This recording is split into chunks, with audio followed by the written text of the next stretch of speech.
Dokter Aji. Halo. Kita balik lagi nih di Granostic Health Podcast episode 2. Di mana episode yang pertama kemarin kita udah ngomongin soal remaja jompo ya, Dok. Mulai dari fenomena ini tuh apa, penyebabnya apa, sampai dengan bahaya kesehatan yang mengancam dari fenomena ini. Nah, salah satu bahaya yang kita bicarakan di Health Podcast sebelumnya adalah bahaya penyakit metabolik seperti diabetes, kolesterol, dan hipertensi kayak gitu. Nah, buat reminder nih Dok, buat sobat-sobat Granostic yang mungkin belum nonton atau mungkin udah lupa gitu sama materi yang kita omongin di podcast sebelumnya. Gimana sih Dok prosesnya fenomena ini itu sampai bisa menyebabkan penyakit-penyakit metabolik itu? Oke, jadi benar sekali ya apa yang dibilang sama Mbak Iren ya, bahwa apa yang kita sebut dengan fenomena sahabat jompo ini nantinya bisa menimbulkan bahaya penyakit-penyakit metabolik. Nah, penyakit metabolik sendiri itu sebenarnya dia faktornya banyak sekali ya. Dia ada multifaktor. Jadi faktor pertama jelas dari turunan.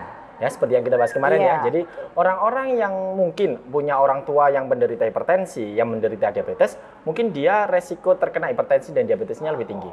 Ya, ditambah kalau ternyata dia juga pengidap remaja jompo nih.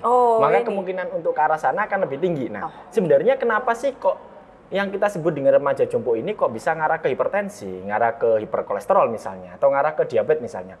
Kenapa? Ya jelas ya, ketika orang-orang itu kena sahabat jompo ini, dalam artian dia makannya nggak oke, olahraganya nggak oke, aktivitas fisiknya juga nggak oke, maka yang terjadi apa? Yang terjadi akan ada penumpukan kalori di dalam tubuhnya.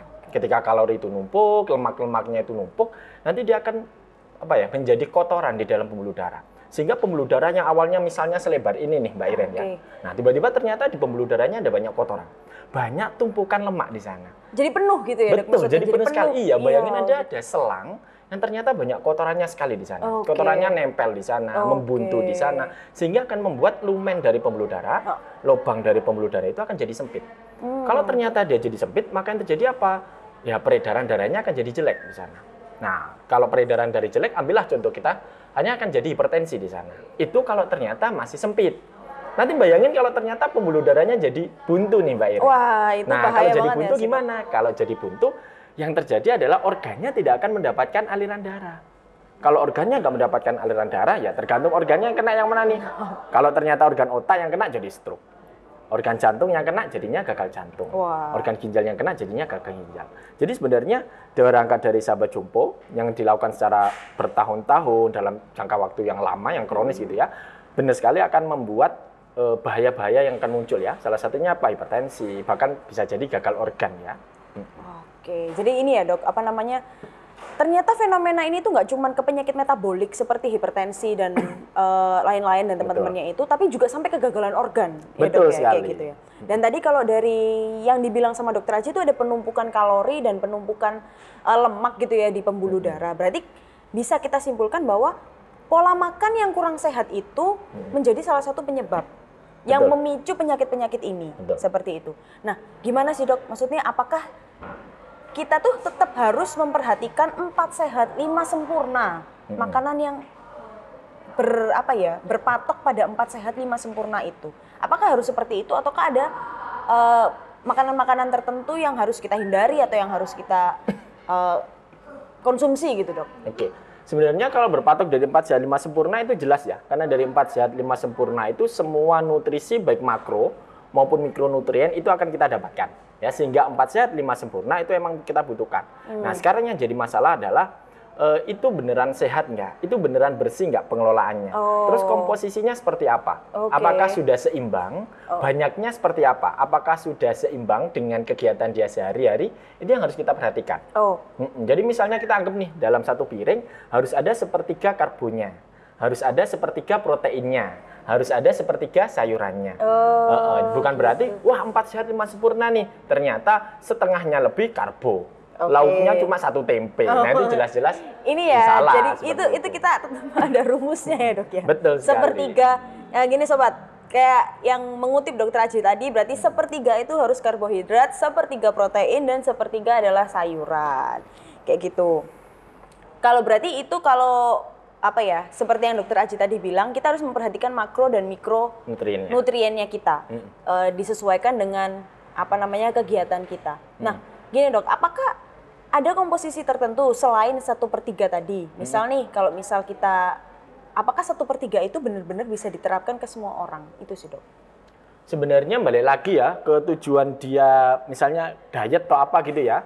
Tujuan dia diet itu seperti apa? Apakah dia mau menambah berat badan, ataukah dia mau mengurangi berat badan, atau mungkin dia punya penyakit-penyakit tertentu yang emang dietnya tidak boleh memakan sesuatu, atau mungkin dia punya alergi terhadap makanan tertentu gitu. Nah, kalau kita ngomonginnya sudah secara spesifik seperti ini, maka mau tidak mau emang butuh konsultasi secara personal seperti itu. Tapi kalau misalnya ya secara umum, secara general, cara orang yang mungkin berat badannya sudah ideal seperti itu ya, maka komposisinya emang seperti itu. Jadi 1/3 karbo, 1/3 protein, dan 1/3 sayur sebagai fibernya. Oh, berarti kurang lebih ini ya dok. Kalau kita bisa bilang rumus 1/3 karbo, 1/3 protein, dan 1/3 sayur mayur ini untuk maintenance. Betul. Untuk maintenance pola makan kita biar lebih seimbang gitu. Betul. Ya gitu kan. Biar maksudnya apa ya? Biar kita tuh nggak terlalu berbahaya buat kitanya, tapi juga nggak terlalu lemes juga gitu, nggak terlalu over dan nggak terlalu kurang gitu kan. Betul maksudnya. sekali. Nah, dari rumus 1/3 karbo, 1/3 protein, dan 1/3 sayur mayur ini dok, apakah hal ini itu, pola makan yang seperti ini itu bisa meningkatkan produktivitas kita di sehari-harinya gitu dok? Sangat ya, sangat akan menunjang produktivitas kita dalam bekerja sehari-hari ya. Cuma balik lagi, produktivitas kita jelasnya ya tidak cuma dari makanan ya, dari istirahat juga, dari mungkin kebutuhan suplementasi juga seperti itu. Cuma makanan ini jelas akan mendukung hal itu. Kenapa ya? Karena kalau kita nggak makan, nggak punya kalori, nggak punya karbo dan sebagainya, otomatis kita nggak bisa memproduksi energi dalam tubuh kita, sehingga ya akan jadi lemes dan sebagainya. Sehingga kalau ditanya apakah makanan yang cukup sehat, makanan yang cukup seimbang, makanan yang bisa memenuhi segala kebutuhan makro dan mikronutrien kita, akan menunjang produktivitas kita, sangat bisa. Sangat ini ya dok, apa namanya, berarti kalau bisa kita ngomong adalah makanan yang baik itu pada akhirnya hasilnya juga akan baik, inputnya baik, outputnya baik, kayak gitu kan maksudnya. Nah, kalau kita ngomongin soal nutrien tadi nih dok, soal nutrien-nutrien, makronutrien dan mikronutrien, apakah itu hanya terbatas di karbohidrat, di protein, dan di lemak aja? Oh enggak, yang barusan saya bilang yang protein, lemak, dan apa tadi? Karbo ya, ini adalah yang makro. Tentu kita juga butuh mikro. Contohnya apa? Contohnya misalnya vitamin, contohnya mineral dan sebagainya. Nah itu juga kita butuhkan di sana. Nah bisa kita dapatkan dari mana? Dari buah-buahan dan sebagainya. Itu juga kita butuhkan. Oh jadi gini ya, berarti kalau kita bisa simpulkan nih dok, makanan kita tuh harus seimbang. Dari karbonya seimbang, dari lemaknya seimbang, dari proteinnya seimbang, dan juga dari vitamin-vitamin yang kita konsumsi gitu kan. Betul sekali. Mungkin konsumsi, kalau teman-teman mungkin ada yang nggak terlalu suka buah, atau ada yang alergi buah nih dok, kan ada kasusnya. Fobia mungkin ya. Fobia juga, teman-teman aku ada yang alergi jeruk soalnya. Alerginya jeruk nih. Temen aku alergi jeruk, jadi kalau minum vitamin C itu dia ya suplemen, kayak gitu, dibantu oleh suplemen, karena mungkin dia tidak bisa konsumsi makanan-makanan atau yang terlalu asam juga sih, kayak gitu ya. Berarti itu harus seimbang ya dok. Betul sekali. Nah, terus nih dok, apakah kalau sobat-sobat nih ada tujuan khusus gitu dok? Misal ada tujuan khusus, aku mau memperbaiki pola makan selain untuk meningkatkan produktivitas, tapi aku juga mau diet gitu. Mau diet, mau menurunkan berat badan biar aku bisa lebih ideal. Nah, apakah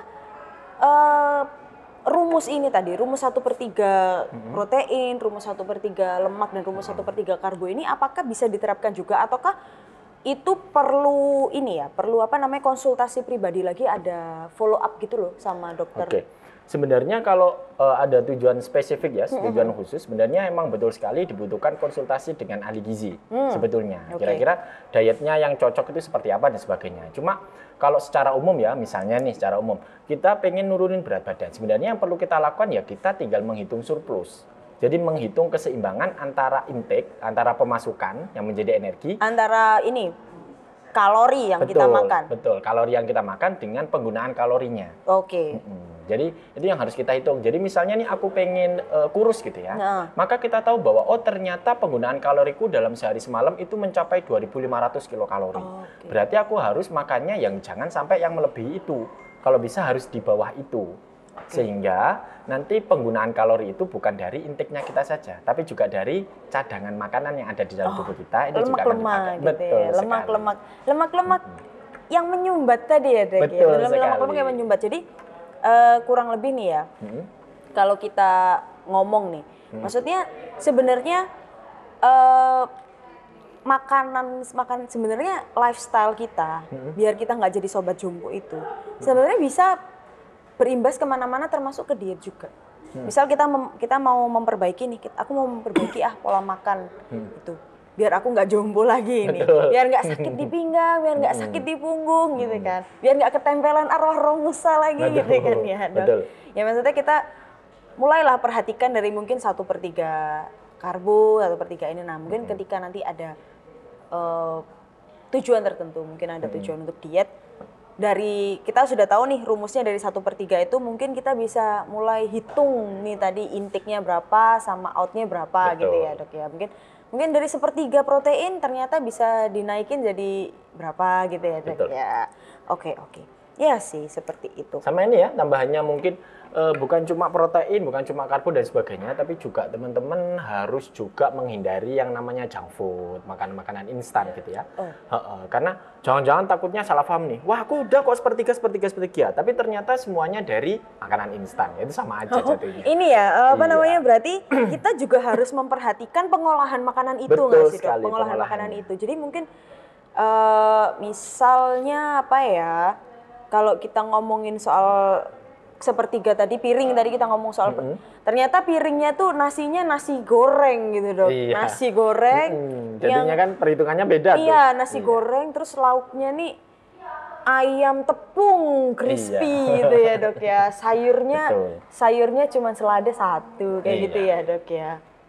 Itu jadi kurang seimbang ya. Betul sekali. Nah, berarti selain kita harus memperhatikan jenis makanannya, kita harus memperhatikan porsi makanannya, dan kita juga harus memperhatikan bagaimana kita mengolah makanan kita, gitu ya, Dok ya. Betul. Baiknya gimana nih, Dok? Misalnya nih, apakah baiknya itu kita memproses makanan kita tuh apakah harus dengan direbus semua? Kan bosan ya, Dok ya. Atau kita harus makan sayur yang hambar gitu. Itu gimana sih? Kalau orang ngomongin diet nih kan pikirannya kayak mengatur makanan. Aku harus mengatur makanan seperti apa kayak gitu kan. Sebenarnya semuanya boleh asalkan tidak berlebihan.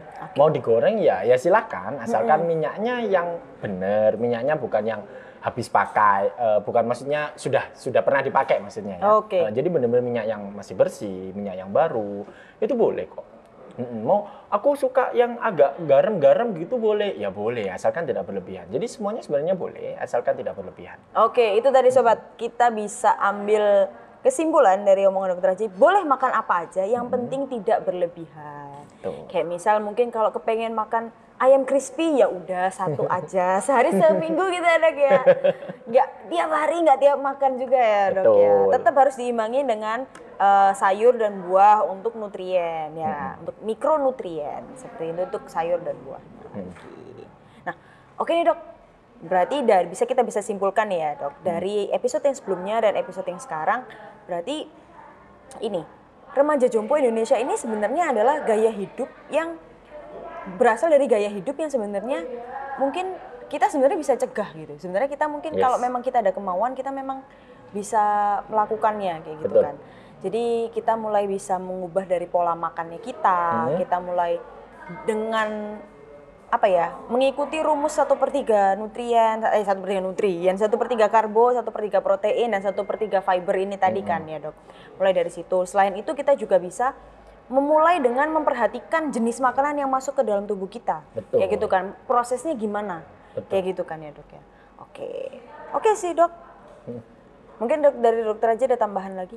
Kalau dari saya intinya adalah gaya hidup sehat itu kunci dari sebuah kesehatan gitu ya. Jadi begitu gaya hidup sehat sudah mulai kita tinggalkan, ya tinggal nunggu waktu aja untuk mendapatkan bahaya itu.